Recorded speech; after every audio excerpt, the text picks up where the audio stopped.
analfabeta. Sí, pues eso tiene poco. Agarré la olla donde hice el dulce. Iniciamos con la charla de la profesora. Antes de empezar, todos pueden poner su micrófono en silencio, por favor, para no interrumpir la videoconferencia. Voy a silenciar a todo el mundo. Y después tienes que habilitar el micrófono a la profesora Rosalba, profe. Sí. Ok. Rosalba, FM, FB, FD.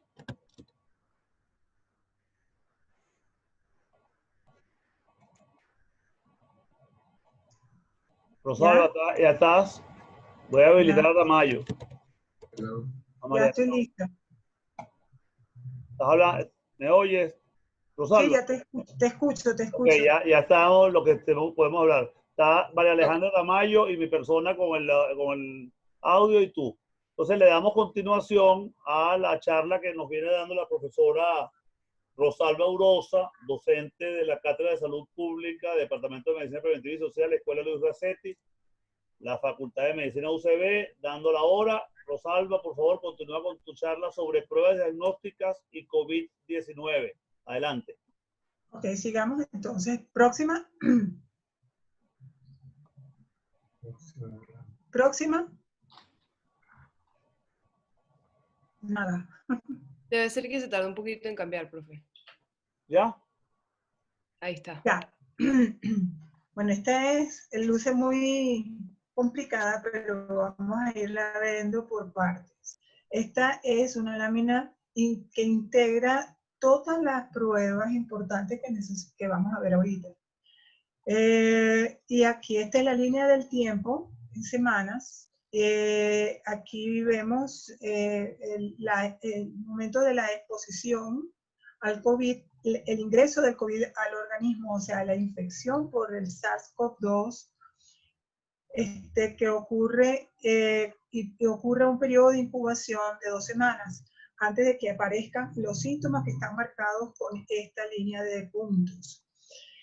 Luego es la evolución a través del tiempo de la enfermedad. Ajá. ¿Qué pasa con aquí tenemos una serie de líneas sólidas, las cuales son los exámenes que determinan el antígeno. Y estas líneas de puntos que son las determinación de los anticuerpos. Vamos a hablar básicamente sobre las líneas estas sólidas y la PCR. Estas son determinación de la PCR, excepto esta que es el aislamiento del virus, que ocurre solamente antes de una semana y luego de la primera semana, luego no se puede, no lo pueden cultivar. Y luego tenemos estas otras líneas que son las de PCR. La azul es del hisopado nasofaríngeo, la anaranjada del aislamiento del virus, que ya les dije que no es PCR, y broncoalveolar es esta que está aquí, y esa es esta otra que está aquí. Entonces, como ustedes ven, la determinación de la PCR comienza a dar positividad desde la primera semana, llegando a un pico alrededor de los primeros días después de los síntomas. ¿Ok? Pero mientras tanto son una cantidad de falsos negativos que vamos a ver por aquí. O sea que la mejor función de la PCR ocurre en el 3.º a 4.º día de aparición de los síntomas. Antes y después hay una alta tasa de falsos negativos. Vamos a la próxima. ¿Próxima? Ajá. Entonces, para analizar esta tasa de falsos negativos de la PCR, va a depender del momento de la toma de la muestra, como ya vimos, y también de la técnica de la toma. Y la probabilidad de falsos positivos de la PCR es bajísimo, por decir que hay algo, y se debe a errores técnicos o a contaminación de reactivo. O Se podría decir que la especificidad o la... Ajá, bueno, me pasaste la próxima. Ok, entonces esta es la técnica de la toma del hisopado nasofaríngeo, bastante desagradable. Y esta es la manera, el personal debe estar protegido. Y la próxima. Debe obtenerse utilizando un hisopo flocado, si es posible, para mejorar la recolección y liberar las células del material. Los hisopos deben tener un eje de aluminio o plástico. Los hisopos que contienen alginato de calcio, madera o algodón deben evitarse, ya que pueden contener sustancias que inhiben las pruebas de PCR. Idealmente, los hisopos deben transferirse al medio de transporte universal inmediatamente después de que las muestras son tomadas para preservar el ARN viral. Entonces, hay otros factores de error atacable al transporte y a la técnica ya de montaje de la PCR en el laboratorio. Como vimos las curvas que les mostré al principio, la sensibilidad, o sea, la capacidad del examen de la PCR de positiva en el paciente que está infectado, la más alta positividad es con el lavado broncoalveolar, luego con el esputo, hisopado nasal y hisopado faríngeo. Como les dije ya, la especificidad del 99%. Sigamos, próxima. Ajá. Esta es una gráfica que nos muestra lo que les resumí en la anterior con las barras. Estas son las muestras de qué tipo de muestras son, el test y el porcentaje y el número de pacientes o de muestras, el nivel del ciclo, que a menor ciclo, mayor carga viral existe.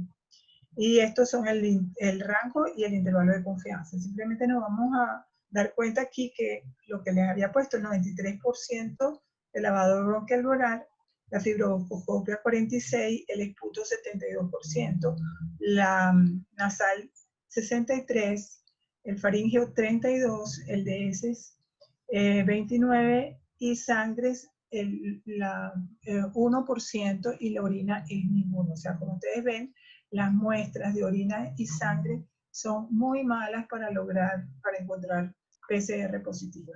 ¿Ok? Y sobre los niveles de carga viral, encontramos que la que se encontró en este estudio mayor carga viral, porque su ciclo era el más pequeño, fue en el hisopado nasal. Próxima. Ajá. Tasa de falsos negativos de acuerdo al momento. Esto es un estudio de Lorin Kusirka, publicado en Anales de Medicina Interna, y aquí vemos, es la tasa de falsos negativos a través del tiempo.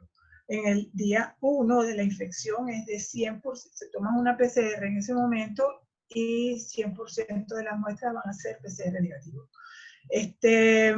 Van a seguir aquí casi 70% de falsos negativos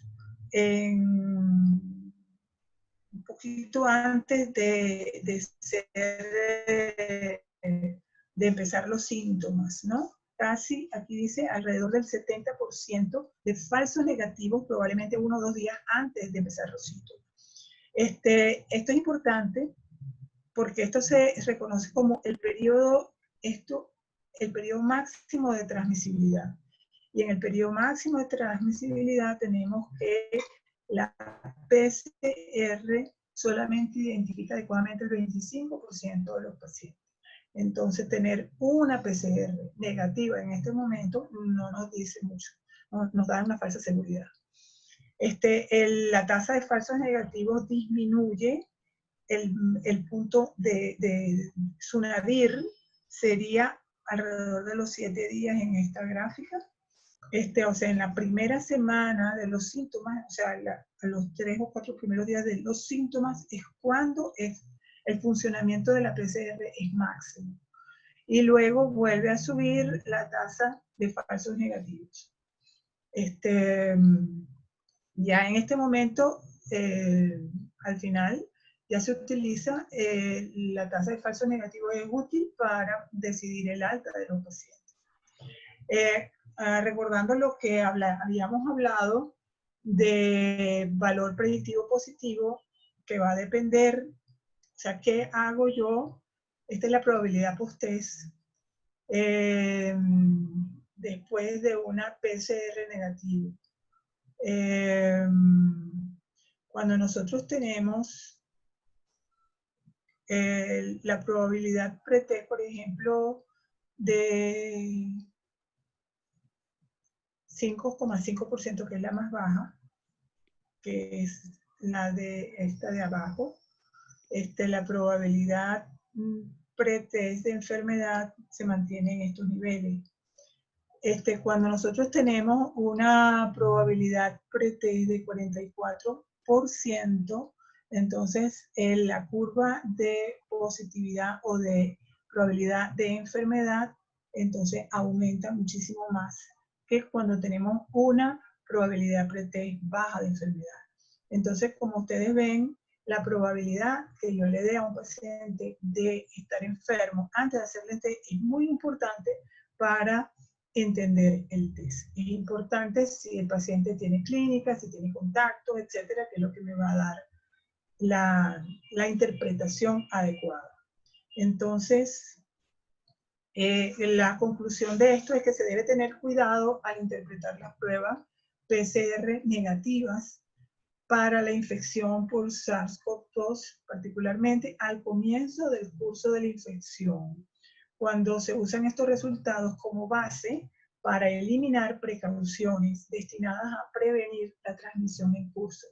Si la sospecha clínica es alta, la infección no debe descartarse solo sobre la base de una PCR-RT negativa, y la situación clínica y epidemiológica deben ser consideradas cuidadosamente.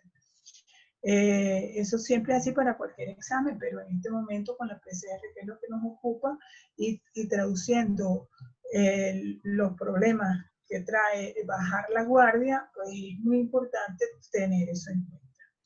Ahora vuelvo a poner la lámina para recordarles estas otras dos que vamos a ver ahorita, que son las punteadas, que es la manera indirecta de detectar SARS-CoV-2, la inmunoglobulina G y la inmunoglobulina M. Nosotros tenemos habitualmente, decimos que la inmunoglobulina M se eleva agudamente y la inmunoglobulina, debe ser esta, la moradita, y la verde, la inmunoglobulina G, que se eleva más tardíamente, pero dura mucho más. En este caso del COVID, vemos que ambas, la G y la M, se elevan prácticamente simultáneamente y alcanzan más o menos el pico casi en el mismo momento, permaneciendo la inmunoglobulina G elevada cuando la inmunoglobulina M baja. Cuando empiezan estos inmunoglobulinas a ser detectables de manera importante, este gráfico la sitúa un poco más allá de los 7 días, empezando de los síntomas, advertido, de los síntomas. Aquí el paciente está infectado, pero está asintomático. Es aquí en este momento cuando el paciente empieza a tener síntomas, y es una semana prácticamente después, y quizás unos días más según este gráfico, en la cual las pruebas con inmunoglobulina G y M empiezan a detectar a los pacientes. Esas son las que se llaman pruebas rápidas y son cualitativas y se hacen a través de sangre, que cambia y pueden ser interpretados por personal, no necesariamente médico ni de laboratorio. Vamos a la próxima. Ok, este es un trabajo de Guo muy interesante, en el cual él no solamente utilizó como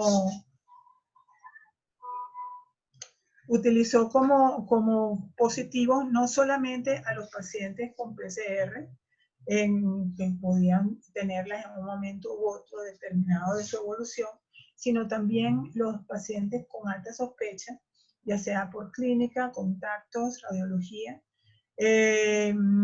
y algunos tenían inmunoglobulinas después positivos, pero otros quedaron con inmunoglobulinas negativas también. Y este trabajo también fue utilizado para el que les informé anteriormente de la rata de falsos negativos de la PCR. Bueno, aquí nos informa, los días los días del anticuerpo. Esta es la inmunoglobulina M, también muy dio inmunoglobulina A e inmunoglobulina G. Y estos son los días de la detección de anticuerpos después de aparición de los síntomas. Entonces, aquí es aproximadamente antes de los 10 días, la inmunoglobulina M y la globulina G, y la monoglobulina G también estaría aquí, y aquí persistiría más allá de los 10 días. Esta es otra gráfica que dice un poco antes que la gráfica anterior. Los días de los síntomas, los puntos son la cantidad de muestras y de pacientes que se investigaron, logra hacer estas curvas. Los sombreados son los intervalos de confianza de cada una de ellas. La PCR es esta, que está aquí, la cual vemos que aquí al principio está positiva y luego se va negativizando. El porcentaje de personas que tienen la PCR negativa va disminuyendo, como es lo esperable. La inmunoglobulina M, que es la que se eleva más precozmente, se eleva 3 días de enfermedad. Esto no es asintomático, es el primer día de enfermedad.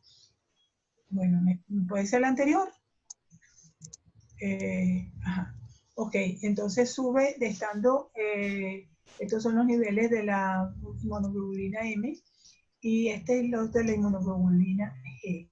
Como ustedes ven, hay un pico alrededor de los 10 o 11 días, que no exactamente es así con otros estudios que les voy a mostrar más adelante. Entonces, aquí él hizo 2 grupos, los PCR positivos y los PCR negativos. Y de estos PCR positivos, tenían inmunoglobulina positiva el 75% y negativa el 24%.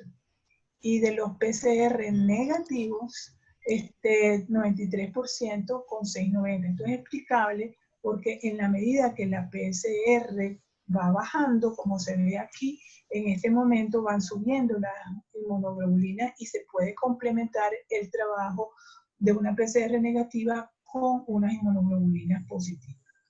Esta de abajo, no la veo bien. Ajá, bueno, estos son porcentajes de lo mismo que está aquí. Próxima. Próxima. Ajá. Esto es un estudio de confiabilidad que hizo el grupo de Su et al, que trabajaron con, creo que es la próxima. Uy, ¿qué pasó? Ajá, 17.000 muestras, 17.000 en la próxima, voy a ponerlo, pero esto fue con 242 pacientes con PCR positiva en una mediana edad de 47 años y 13% de enfermedad severa, que encontraron ellos que la inmunoglobulina M, 44% de los casos tenía elevado a los 7 días versus 56 de la inmunoglobulina G, y el 95% de las inmunoglobulinas N llegaban alto a los 16 días, positivos a los 16 días, y un poquito más tarde los de la inmunoglobulina G a los 20 días. Próxima. Ajá. Sobre los resultados falsos en la prueba de detección de anticuerpos inmunoglobulina M, G y A. Pueden dar positivas en infección por otros coronavirus, resfriado común, MERS y SARS. Y pueden ser negativas, a menos que se hagan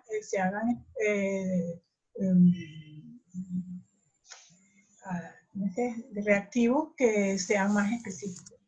Y puede ser negativa en el periodo de incubación e inicio de los síntomas, como ya vimos, cuando la propagación del virus y el riesgo de contagio es más alto. Esto da una falsa seguridad de no tener el COVID cuando se hace una prueba rápida, las que llaman prueba rápida, y es negativa. Eso es terrible porque no sirve de mucho. Sigamos. Próximo. ¿Para qué sí son útiles las pruebas rápidas o las pruebas de anticuerpos? Para el diagnóstico de pacientes con complicaciones tardías de la enfermedad, cuando la PCR puede ser negativa por disminución de la carga viral. Para vigilancia epidemiológica, para conocer el estado de inmunidad individual o poblacional, cuando el test detecte SARS, o sea, cuando ya pueda ser más específico y no otro coronavirus. Y se desconoce el tiempo de inmunidad al SARS-CoV-2. Próxima. Este es el estudio, otro de las utilidades de la... Sí te oigo, cuéntame. Ya estoy en el límite del tiempo. ¿Aló? No, profe, siga. Ajá.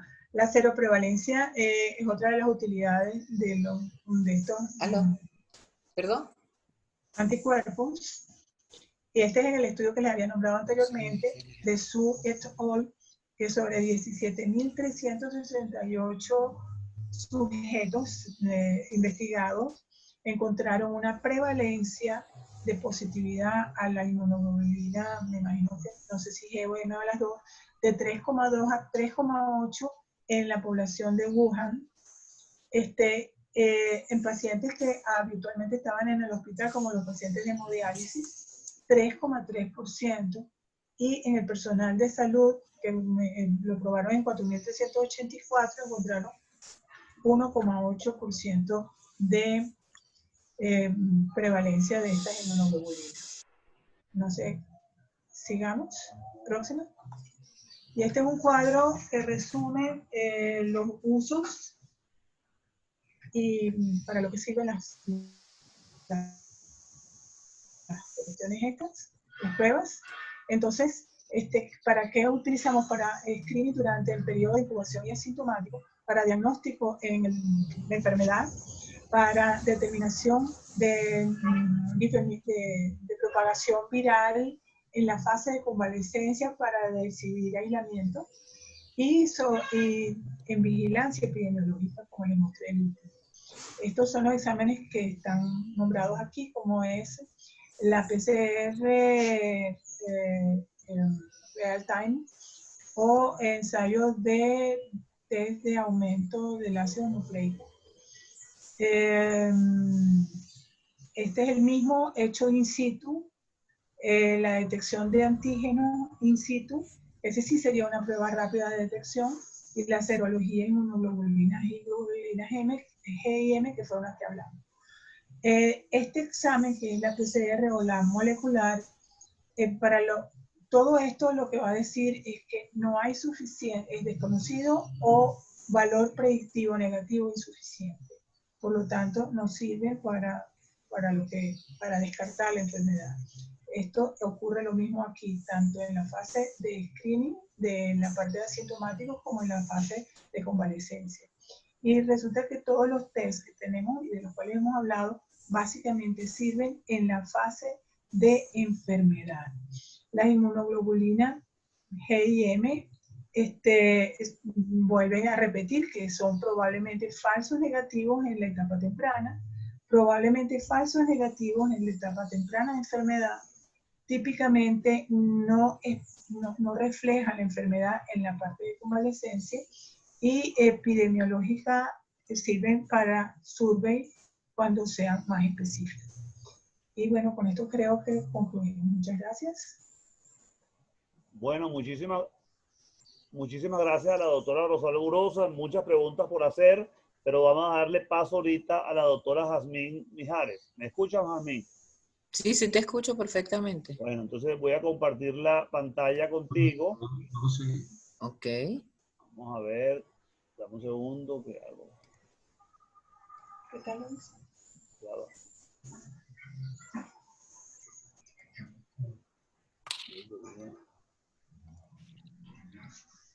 Me dice cuando la veas, ¿oíste? Ok, yo te aviso. Ajá. Estamos viendo aquí. Ya. Déjame ponerle en Estamos viendo grande y me la... parece. Ajá. Ok, ahí está. Bienvenida, Jamín Mijares, docente de la Cátedra de Salud Pública y además no solamente médico en salud pública, sino abogado y especialista en el área de la salud. Bienvenida, Jamín, gracias por esperar y tu charla está a la disposición. Adelante. Ok, hay que quitar el afiche de pinceladas que está aquí como atravesadito, ¿no? Ajá, esa es la última. Vamos a comenzar. Ok, está retrocediendo, ¿no? Bueno, voy a comenzar. Fíjense lo siguiente, yo quise abordar este tema que es algo, aunque parece sencillo, cotidiano, regular, es algo de suprema importancia, sobre todo para el reto y la situación en la que nos estamos enfrentando. Para todo el personal de salud, incluido, por supuesto, nuestros apreciados estudiantes que están también integrados y conectados a el equipo de salud porque hacen vida en los hospitales, hacen vida junto con el equipo de salud. Vamos a hablar cosas muy, muy generales que nos permitan conocer y saber cuál es la importancia de un equipo de protección y por qué el equipo de protección es tan necesario, sobre todo en estos momentos. En principio, recordar un poco de qué se trata, de qué significa bioseguridad y recordar que son todos los métodos tendientes a minimizar el riesgo asociado a la exposición, en este caso a microorganismos, mediante la protección de operadores, de personas y del entorno y del medio ambiente. O sea, la bioseguridad incluye todo eso, no es solamente a las personas, sino todo lo que nos rodea, ¿verdad?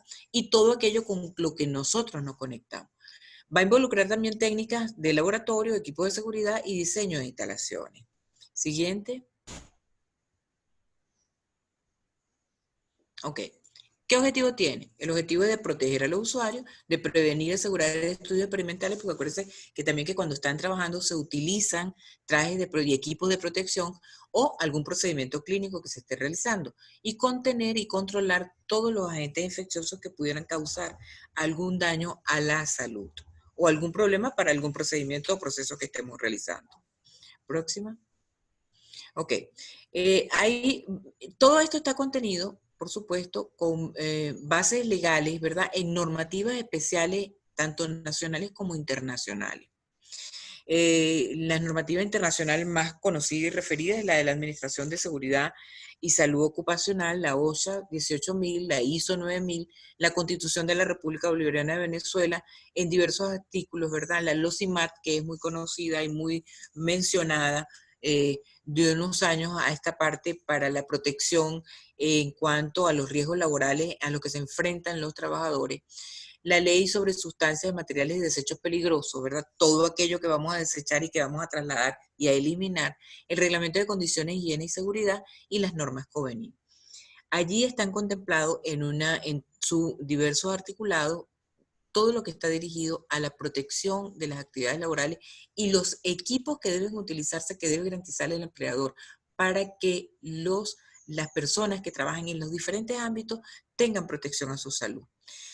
Ya entrando un poco en materia para las generalidades que vamos a atender, el equipo de protección personal incluye toda ropa, accesorio diseñados para proteger a los empleados de los peligros en el área de trabajo.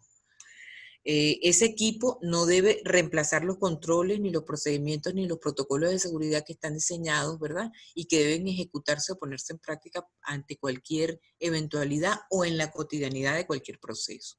Y deben ser utilizados en conjunción con esos procedimientos. O sea, eso es un conjunto de cosas que debe ser una norma rígida de cumplirse. Incluyen lo siguiente: protección ocular, protección con escudos para la cara, protección para la cabeza, equipos de protección de manos y extremidades, ropa de protección especial, dispositivos, aparatos de respiración, protectores de ruidos y audición, escudos protectores o barreras, y barreras, ¿no? Ahora esto de los escudos protectores y la barrera está muy en uso porque hemos visto tanto en las redes, en el internet, hemos visto imágenes de láminas completas de material, un material especial, un material acrílico, plástico, que separa un área de otra para evitar esa contaminación o esa conexión con los fluidos, sobre todo con las gotas de flujo cuando estamos hablando o cuando alguna persona por alguna eventualidad tose o estornuda, ¿no? Estos equipos deben de ser de condiciones sanitarias confiables, así como mantenerse en óptimas condiciones, aquellos que deban ser reutilizados. No todos los equipos son desechables. Debe ser accesible a los usuarios, debe instruirse con un entrenamiento cuando así se requiera, aunque parezca una cosa irrelevante, es necesario conocer cómo se ponen los equipos y cómo se retiran, precisamente para evitar la contaminación secundaria. ¿Okay? Debe ser usado con carácter obligatorio cuando sea necesario proteger a un trabajador o un empleado de los peligros que se encuentran en el lugar de trabajo. En este caso, refiriéndonos a COVID, no solamente de los trabajadores, sino de los trabajadores y de su entorno familiar, porque nosotros vamos nuevamente a regresar a nuestros hogares, a tener conexión con una cantidad de personas o con otros pacientes que van a estar también en riesgo.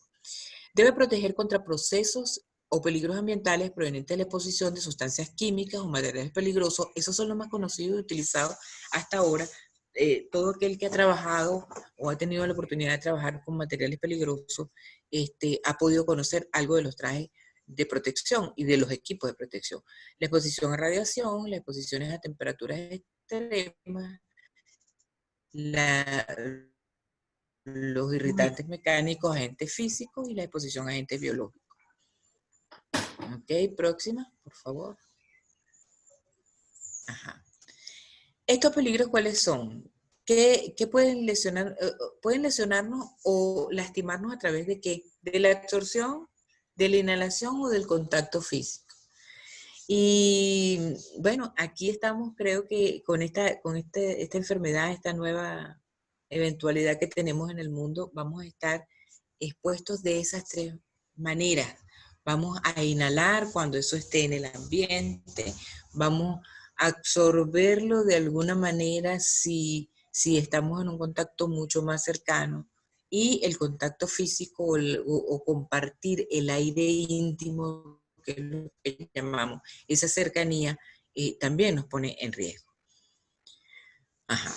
Entonces, es necesario, esto es una cuestión de orden estrictamente laboral, ¿no? El deber ser. Es necesario que se determinen los riesgos y que esos riesgos estén determinados, estén certificados. Y hay eso lo hace un comité o lo hacen los delegados de protección, deberían hacerlo siempre y debería tenerse y registrarse por escrito y tenerse certificado para poder entonces interactuar y poder hacer las denuncias de accidentes laborales y poder tomar los correctivos necesarios en el futuro. Debe hacerse uso del equipo obligatorio de protección personal y debe eliminarse todo aquel equipo de protección personal que esté dañado, que esté defectuoso, que pudiera poner en riesgo la integridad del trabajador y de su entorno, por supuesto, del resto del equipo, en el caso del equipo médico. Ajá, próximo, por favor. El entrenamiento de los usuarios del personal debe contemplar los siguientes aspectos: cómo usar el equipo, cuál equipo debe usarse, cómo ponerlo, cómo vestirlo, cómo portarlo, cómo debe ajustarse al cuerpo y cómo debe ser quitado o retirado. Eso es importantísimo. ¿Qué limitaciones tiene el equipo? ¿Qué vida útil tiene? También es importantísimo. Tener en cuenta cuál es el mantenimiento y el tiempo de vida útil de ese equipo, ¿verdad? Cómo debe tenerse para no maltratarlo, porque de eso va a depender nuestra seguridad y nuestra vida. Y una disposición proactiva para el uso adecuado del equipo de protección, que sabemos que en este caso es bastante difícil porque no estamos acostumbrados a utilizar esos equipos de protección. Y vale la pena hacerles un comentario en relación a que, bueno, la experiencia que he tenido con los trajes de protección ha sido con enfrentándonos al trabajo con materiales peligrosos. Ahí he tenido alguna experiencia y bueno, lo que se deriva del uso de esos trajes es realmente bien importante porque se pierde muchísima cantidad de líquido, perdemos entre 1, 2 o 3 kilogramos de peso, pero por lo perdemos en líquido. Entonces hay una consecuente deshidratación y es muy importante reponer todos esos fluidos, sobre todo los electrolitos, para que podamos mantenernos en condiciones adecuadas. ¿Okay?